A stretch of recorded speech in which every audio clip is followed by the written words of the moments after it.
नमस्कार, आप सभी का स्वागत है यूथ अध्ययन के चैनल पे। एक बार फिर से मैं आप सभी के बीच एचपी जीके के कुछ महत्वपूर्ण प्रश्न लेके आया हूँ, जिसका कि पहला क्वेश्चन है कि शिवालिक पहाड़ियों को आमतौर पर डैश से जाना जाता है। तो शिवालिक पहाड़ियों को मैनाक पर्वत के नाम से जाना जाता है। अगर मैं बात करता हूँ शिवालिक पहाड़ियों की एल्टीट्यूड की, इसकी हाइट की, तो शिवालिक पहाड़ियों की जो हाइट है ये 350 मीटर से 1500 मीटर के बीच में स्थित है। क्वेश्चन ये भी आता है कि शिवालिक का अर्थ क्या है। तो शिवालिक का जो अर्थ होता है वो होता है शिव की जटाएं। ये कुछ किताबों में दिया है कि शिवालिक का अर्थ क्या है। तो शिवालिक का अर्थ है शिव की जटाएं। शिवालिक की जो पहाड़ियाँ हैं ये हिमाचल प्रदेश के कुछ जिलों में फैली है, जैसे कि कांगड़ा जिले में शिवालिक की पहाड़ियाँ फैली है, हमीरपुर में है, बिलासपुर में ये फैली है, उन्ना में इनकी रेंज आती है, मंडी में भी आती है, सोलन और सिरमौर में आती है। देखिए दोस्तों, ऐसा कौन सा जिला हिमाचल प्रदेश का है जो मुख्यतः शिवालिक पहाड़ियों में ही आता है, तो वो है उन्ना जिला। उन्ना जिला हिमाचल का ऐसा जिला है जो मुख्यतः शिवालिक रेंज में आता है। और यहाँ पे मौलाक पर्वत भी दिया है, तो धौलाधार पर्वत श्रृंखला को मौलाक पर्वत के नाम से भी जाना जाता है। अगले क्वेश्चन की मैं यहाँ से बात कर रहा हूँ और अगला क्वेश्चन भी बहुत ही अच्छा क्वेश्चन है। महाराजा रणजीत सिंह ने निम्नलिखित में से किन्हें कांगड़ा पहाड़ियों का गवर्नर नियुक्त किया है। तो महाराजा रणजीत सिंह के द्वारा जो कांगड़ा पहाड़ियों का जो गवर्नर नियुक्त किया गया था, ये किया गया था देसा सिंह मजाठिया। किसको किया गया था? देसा सिंह मजाठिया जी को जो है वो कांगड़ा किले का गवर्नर जो है वो कांगड़ा पहाड़ियों का गवर्नर नियुक्त किया गया था। यहाँ पे ऑप्शन में भैया घमंड चंद दिया है। अक्सर आपने घमंड चंद यहाँ पे सोचा होगा, लेकिन यहाँ पे जो राइट आंसर था वो देसा सिंह मजाठिया था। देखिए घमंड चंद के बारे में क्वेश्चन क्या बन सकता है। देखिए घमंड चंद को जो है वो अहमद शाह दुरानी के द्वारा जलंधर दोआब का निजाम नियुक्त किया गया था। याद रखना कि अहमद शाह दुरानी होते थे, इनके द्वारा जलंधर दोआब का जो निजाम नियुक्त किया गया था वो घमंड चंद को किया गया था। ये क्वेश्चन आपने याद रखना है, मोस्ट इंपॉर्टेंट है। क्वेश्चन ये भी आता है कि कांगड़ा किले के पहले मुगल किलेदार कौन थे। तो कांगड़ा किले के जो पहले मुगल किलेदार थे इनका नाम था नवाब अली खान। नवाब अली खान पहले मुगल किलेदार थे। कल के लिए क्वेश्चन पूछने वाला आपसे क्वेश्चन ये भी पूछ सकता है कि अंतिम मुगल किलेदार कौन सा है। तो अंतिम मुगल किलेदार जो कांगड़ा किले के थे इनका नाम था सैफ अली खान। तो दो नाम याद रखने, पहले मुगल किलेदार कांगड़ा किले के नवाब अली खान और अंतिम मुगल किलेदार जो थे इनका नाम था सैफ अली खान। दोनों ही नाम मोस्ट इंपॉर्टेंट है। अगले क्वेश्चन की मैं यहाँ से बात कर रहा हूँ।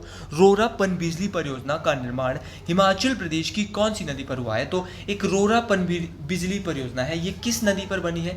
तो भैया ये सतलुज नदी पे बनी है। सतलुज नदी के ऊपर बनी है रोरा पनबिजली परियोजना। रोरा हाइड्रो इलेक्ट्रिक प्रोजेक्ट ये सतलुज रिवर पे बनी है, लेकिन किस जिले में? हिमाचल प्रदेश के। तो हिमाचल प्रदेश के किन्नौर में स्थित है रोरा जल विद्युत परियोजना। अगर मैं बात करता हूँ इसके अलावा सतलुज नदी पे और भी बहुत सारी परियोजनाएं हैं, जैसे कि भाखड़ा नंगल परियोजना। भाखड़ा नंगल परियोजना जो है ये 1963 में बनकर तैयार हुई। ये भी सतलुज नदी पे और बिलासपुर में ये स्थित है। इसके अलावा अगर मैं बात करूं भाखड़ा नंगल परियोजना के बाद नाथवा झाकड़ी परियोजना। नाथवा झाकड़ी परियोजना किन्नौर में है और ये 1500 मेगावाट की है। ये भी सतलुज नदी पे है। शोंगटोंग जल विद्युत शोंगटोंग करछम परियोजना इसका पूरा नाम है।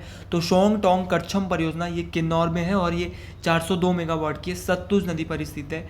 कॉल डैम परियोजना की अगर मैं बात करता हूँ ये भी सतलुज नदी पर है, बिलासपुर में स्थित है, 800 मेगावाट की है, मोस्ट इंपॉर्टेंट है। एक करछम बांगटू जल विद्युत परियोजना भी है जो 1000 मेगावाट की है। ये भी सतलुज नदी पर है और किन्नौर जिले में स्थित है। तो सारे के सारे क्वेश्चन मोस्ट इंपॉर्टेंट बन जाते हैं परीक्षाओं के मद्देनजर देखते हुए, क्योंकि ये क्वेश्चन बार बार परीक्षाओं में पूछे जाते हैं। अगला क्वेश्चन है, किसे हिमालय का अजंता कहा जाता है। तो हिमालय का जो अजंता वो ताबो मठ को कहा जाता है। जो ताबो मोनेस्ट्री है जो कि लाहौल स्पीति में स्थित है, इसे हिमालय का अजंता कहा जाता है।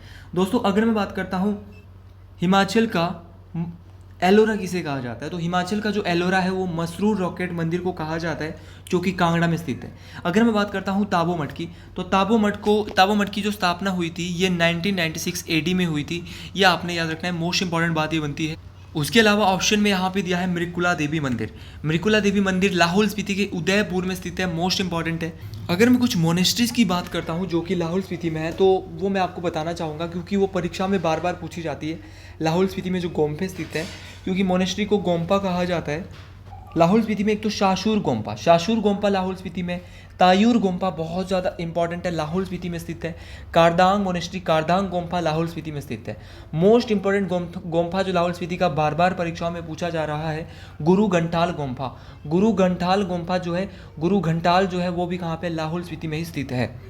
अगले क्वेश्चन की बात करते हैं। शायद कल वाली सीरीज में भी हमने ये क्वेश्चन किया था, जहां हम टेट की सीरीज पढ़ रहे थे जीके की। चंबा का लक्ष्मी नारायण मंदिर समूह है, तो चंबा का जो लक्ष्मी नारायण मंदिर है वो चंबा में कल क्वेश्चन आया था, लेकिन इस बार क्वेश्चन आया था कितने मंदिरों का समूह है। तो क्वेश्चन जो ये मैं कल भी बता चुका हूँ, जो चंबा का लक्ष्मी नारायण मंदिर है ये 6 मंदिरों का समूह है। और अगर मैं बात करता हूँ इस मंदिर की, लक्ष्मी नारायण मंदिर की, तो इस मंदिर का निर्माण चंबा के राजा साहिल वर्मन जी के द्वारा किया गया था। ये वही राजा साहिल वर्मन है जिन्होंने चंबा शहर की स्थापना की थी 920 ईस्वी में, ये भी आपने याद रखना है।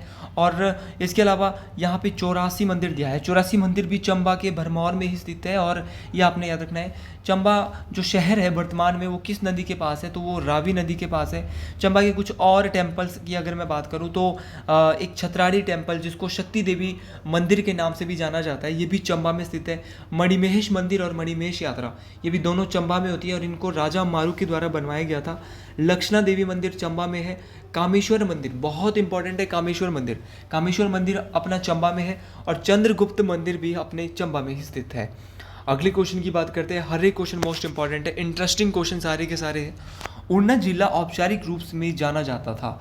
उना district was formerly known as, तो उना जो डिस्ट्रिक्ट है, उना जो जिला है, उसको पहले जसवा दून के नाम से जाना जाता था। ये क्वेश्चन बहुत ज़्यादा इंपॉर्टेंट बन जाता है। अगर मैं उना के बारे में बात करूँ तो 1966 से पहले जो है वो उना जो है वो पंजाब के होशियारपुर ज़िले का एक तहसील हुआ करती थी, और 1966 से 72 तक जो है ये कांगड़ा का हिस्सा रहा था, और 1972 में जो है उना जो है वो ज़िले के रूप में बना था, कांगड़ा से अलग हुआ था।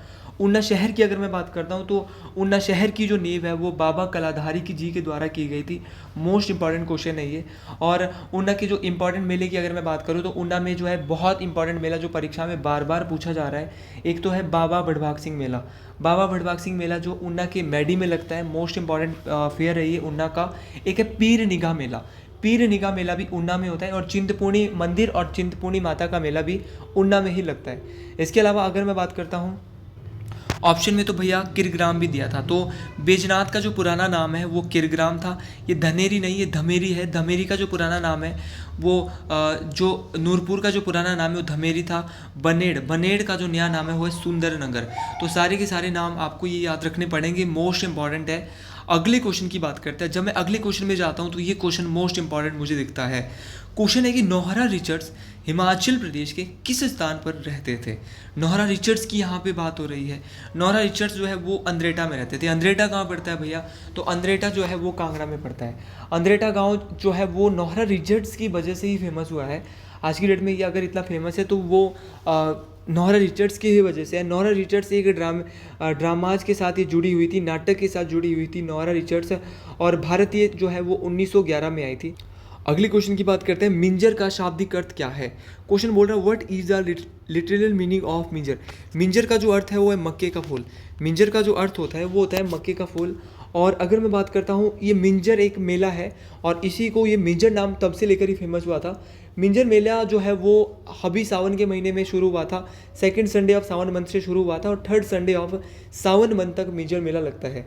मिंजर मेले के पीछे पूरी कहानी क्या है, इस मेले को राजा साहिल वर्मन के द्वारा शुरू किया गया था। थोड़ी मैं इसके बारे में आपको स्टोरी सुनाई देता हूँ कि ये वही राजा साहिल वर्मन है जिन्होंने चंबा शहर की नींव की थी। थोड़ी देर पहले भी शायद मैंने आपको बताया है। देखिए, साहिल वर्मन को चंबा का एक शक्तिशाली राजा माना जाता था। तो उस समय इन्होंने जो है वो किरातों और तुर्कों जो तुर्की थे उनको पराजित किया था, और इनको हराने के बाद जब वे वापस आए थे तो जो चंबा की जो प्रजा थी, इन्होंने जो इनको मक्के के जो फूल है उनको भेंट किया था। तभी से उन्होंने इसको मिंजर कहा था, और तब से ये मेला जो है उस रूप में मनाया जाता है। और ये जो मेला है वो चंबा के चौगान मैदान में मनाया जाता है, जहाँ पे जो कि रावी नदी के किनारे स्थित है। अगले क्वेश्चन की बात करते हैं। अगला क्वेश्चन है कि निम्न में से कौन सा हिमाचल प्रदेश का सर्वाधिक औद्योगिक जिला है। कि भाई industrialised district of Himachal Pradesh, तो सबसे जो औद्योगिकीकृत जो जिला है हिमाचल प्रदेश का वो है सोलन जिला। सोलन जिले की अगर मैं बात करता हूँ, ये सबसे पहला इंडस्ट्रियल स्टेट भी सोलन में ही बना था 1961 से 62 के बीच में, और दूसरा इंडस्ट्रियल स्टेट भी यहीं पे बना था 64 और 65 में। देखिए, सोलन के मुख्य रूप से अगर मैं औद्योगिक क्षेत्र की बात करता हूँ, क्योंकि वहाँ पे औद्योगिक क्षेत्र बहुत सारे हैं सोलन में, और हिमाचल प्रदेश का सबसे बड़ा औद्योगिक क्षेत्र है सोलन जिला। सोलन जिले में जो औद्योगिक क्षेत्र है, एक बद्दी है, परमाणु हो गया, बरोटी वाला औद्योगिक क्षेत्र हो गया, चंबा घाट एक औद्योगिक क्षेत्र है, खोदी माजरा वहाँ पे है, खोदी माजरा एक औद्योगिक क्षेत्र है, वाखना घाट हो गया और भटोली कला भी वहाँ पे है। तो ये सारे के सारे जो है औद्योगिक क्षेत्र है सोलन के। अगली क्वेश्चन की यहाँ से बात करते हैं, हिमाचल प्रदेश विश्वविद्यालय के प्रथम कुलपति कौन थे? तो who was the first vice chancellor of HP university? तो जो एचपी यूनिवर्सिटी थी, एचपीयू जिसकी हम बात करते हैं, जिसकी स्थापना जो है वो 1970 में हुई थी, इसके जो पहले कुलपति थे इनका नाम था डॉक्टर आर के सिंह। पूरा नाम अगर मैं इनका बोलूँ तो इनका नाम था डॉक्टर रामकरण सिंह। डॉक्टर रामकरण सिंह जो है ये पहले कुलपति थे एचपी यूनिवर्सिटी के। और उसी प्रकार एक यूनिवर्सिटी है जिसका नाम है doctor Jaswant Singh Parmar forestry and horticulture university. ये नौणी के सोलन में स्थित है और वाई एस परमार यूनिवर्सिटी की जो स्थापना है वो 1985 में हुई थी। इसके पहले जो कुलपति थे इनका नाम था M R Thakur. M R Thakur इनका पूरा नाम था। उसी प्रकार हिमाचल प्रदेश में एक कृषि विश्वविद्यालय है, ये भी बहुत बार चर्चाओं में रहता है, परीक्षाओं में बहुत पूछा जाता है। कृषि विश्वविद्यालय पालमपुर में है और इसकी जो स्थापना है वो 1978 में हुई थी। ये क्वेश्चन बहुत इंपॉर्टेंट बन जाता है। देखिए, अगर मैं बात करता हूँ चौधरी श्रवण कुमार विश्वविद्यालय की, तो इसकी स्थापना 1978 में हुई थी। ये आपने याद रखना है कहाँ पे है, पालमपुर में स्थित। अगली क्वेश्चन की बात करते हैं, who was the first European to visit Chamba in 1839? Chamba की यात्रा करने वाला प्रथम यूरोपीय कौन था जो 1839 में आया था? तो इनका नाम था विग्ने। विग्ने पहले यूरोपियन थे जिन्होंने चंबा की यात्रा जो है वो की थी। और अगर मैं बात करता हूँ, जब विग्ने चंबा आए थे तो चंबा के राजा कौन थे? ये क्वेश्चन पेपर में बन सकता है। तो जब विग्ने चंबा आए थे तो चंबा के राजा थे चरहट सिंह। कौन थे? चरहट सिंह। और चरहट सिंह के जो एक वजीर थे राजा वजीर भागा। अगर राजा चरहट की मृत्यु की बात करते हैं तो इनकी जो मृत्यु है वो 1844 में जो है वो राजा चरहट की मृत्यु हो जाती है। ये क्वेश्चन बहुत इंपॉर्टेंट है। चरहट सिंह की मृत्यु के बाद श्री सिंह जो है वो चंबा के शासक बनते हैं। ये क्वेश्चन आपने याद रखना है। क्वेश्चन एक बार ये भी आता है कि लक्कड़ शाह प्रसिद्ध ब्राह्मण थे चंबा के। लक्कड़ शाह चंबा के एक प्रसिद्ध ब्राह्मण थे, वो किस राजा के कार्यकाल के दौरान हुआ करते थे? तो ये भैया राजा श्री सिंह के शासनकाल के दौरान हुआ करते थे लक्कड़ शाह। तो ये क्वेश्चन आपने याद रखना है, मोस्ट इंपॉर्टेंट है। अगले क्वेश्चन की मैं यहाँ से बात करता हूँ। अगला प्रश्न भी एक इंटरेस्टिंग है। अगला क्वेश्चन है, हिमाचल प्रदेश में रावी नदी का उद्गम किस स्थान से हुआ है? रावी नदी के उद्गम की बात करते हैं, ओरिजिन की बात करते हैं रावी नदी की, तो ये बड़ा बंगाल से होता है। अगर यहाँ पे रोहतांग दिया है, रोहतांग दर्रे से कौन सी नदी निकलती है?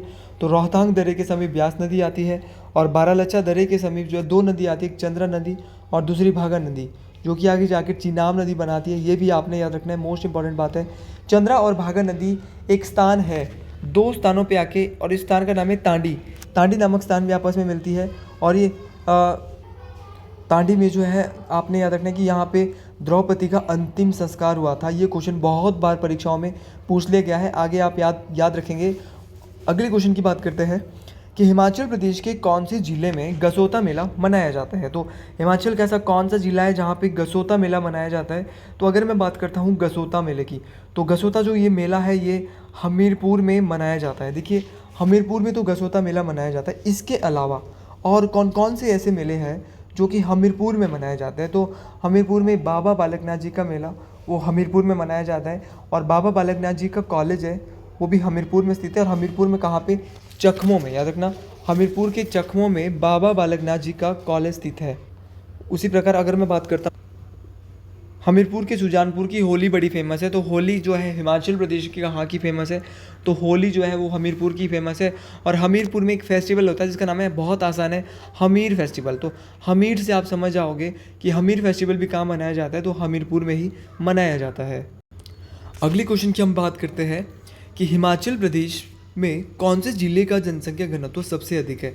तो हिमाचल प्रदेश का कौन सा जिला है जिसका घनत्व सबसे अधिक है? तो है हमीरपुर। हमीरपुर जिले का जो जनसंख्या घनत्व है वो है 407 प्रति वर्ग किलोमीटर। देखिए, अगर मैं बात करता हूँ 407 स्क्वायर किलोमीटर है जनसंख्या घनत्व हमीरपुर का सबसे ज़्यादा है। लेकिन क्वेश्चन ये आएगा, हमीरपुर का तो सबसे ज़्यादा है, हिमाचल का टोटल पॉपुलेशन डेंसिटी कितनी है? तो हिमाचल की है 123। हिमाचल की है 123। ये आपने याद रखना है पॉपुलेशन डेंसिटी। सबसे कम जो है वो किसकी है? तो सबसे कम जो है वो लाहौल स्पीति की है। किसकी है? लाहौल स्पीति की जो है वो कितनी है? ओनली 2 है। ये 2011 का डाटा मैं आपको बता रहा हूँ, मोस्ट इंपॉर्टेंट डाटा है। 2011 की जनगणना के अनुसार हिमाचल प्रदेश की जो पॉपुलेशन थी, ये आपको याद रखनी है, ये थी भैया 68 लाख 64,000, याद रखना 68,64,602।